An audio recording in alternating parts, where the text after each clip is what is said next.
Last week saw the close of the 7th summit of CELAC, the Community of Latin American and Caribbean States, in Buenos Aires, Argentina. Journalist Stephen Sefton, based in Nicaragua, covered it. His piece is entitled 7th CELAC Summit Between Evasion and Reality, and we spoke with him Wednesday to discuss it. Among many observers in the region, in Latin America and the Caribbean, there was kind of general disappointment and perhaps some level of frustration as well with the declaration of the 7th summit of the Community of Latin American and Caribbean States, which took place on January the 24th last week, I think, in Buenos Aires in Argentina.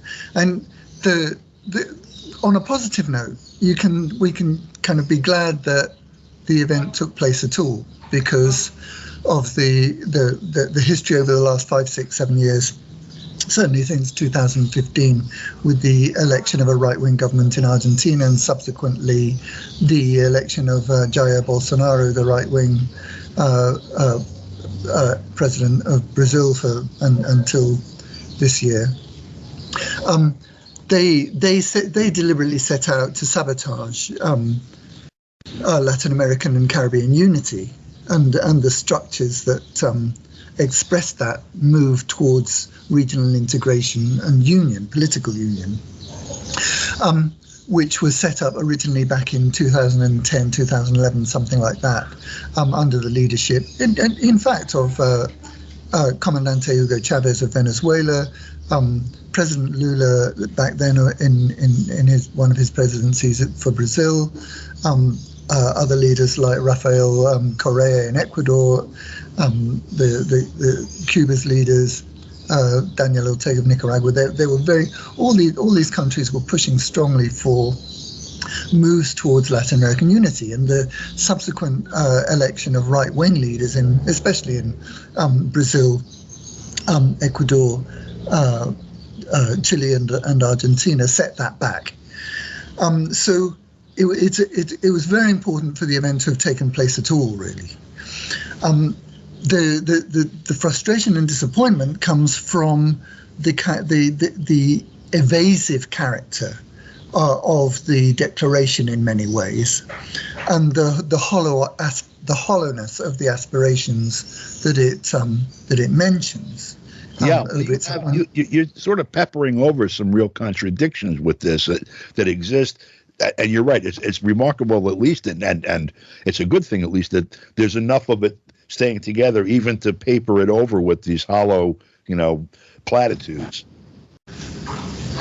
Yeah. So, and what are we talking about when we say that? For example, CELAC has long been declared and stands by its declaration of the region as a zone of peace. But despite that, there is an extensive presence of US military bases across the continent. And there have been, and the statement makes a ritual genuflection towards criticizing intervention in the region, but there have been constant interventions of different kinds in the region by, in particular, of course, the United States and its NATO allies.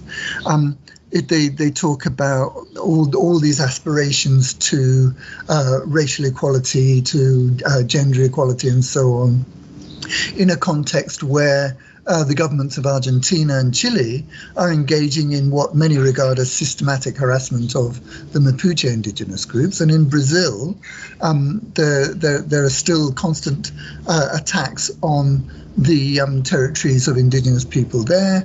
And in Colombia, despite the best efforts of current President Gustavo Petro, they're continuing attacks and harassment of Afro-descendants and indigenous peoples there. And we've just seen in Honduras, despite the progressive government of Xiomara Castro, there's been yet another murder of a Garifuna Afro-descendant community leader just over the last few days, added to very serious incidents against Garifuna people in Honduras. So you can. And then also a war on the left too, right? You see a war on the left in a lot of these countries too, where people are still disappearing here and there. Yeah, and of course the application of lawfare, the abuse of judicial powers and criminal law to attack political leaders who are regarded as problematic from the point of view of the regional right wing and their US owners. And so for all these reasons, and there are lots of very specific things that we could look at. And for example, the declaration in points of, I think 102 or 101, 102 of the declaration suggesting a very unsatisfactory policy against Haiti, and that it's very mealy mouthed. But it'd be perfectly reasonable to interpret it as the Black Alliance for Peace have done, and as activists in Haiti itself have done, as advocating support for possible military intervention by external powers in Haiti, on the basis of, on the pretext of guaranteeing human rights, as you'd expect. So that's worrying, and then the failure to overtly and explicitly condemn the illegal sanctions against Venezuela, these coercive economic measures, and also downright sabotage that has taken place, obviously at the instigation, or actually probably even carried out by forces of the United States intelligence services, and also one thing that I thought was very telling is that whereas in earlier declarations by CELAC in the soon after its formation, there were strong denunciations of the presence of the US base at Guantanamo, both for territorial and for human rights reasons, and that is missing from this current declaration. So there are all kinds of disappointing things and observations to make about the declaration, and the overall event itself was marred by the failure of the Argentinian authorities to offer protection for the participation of President Nicolas Maduro of Venezuela, because they couldn't ensure that he'd be protected against possible provocative legal moves by the local right wing in Argentina on the basis of the US coercive measures. And as you pointed out in an earlier conversation, and the United States has even put a bounty on President Nicolas Maduro. So he was unable to attend.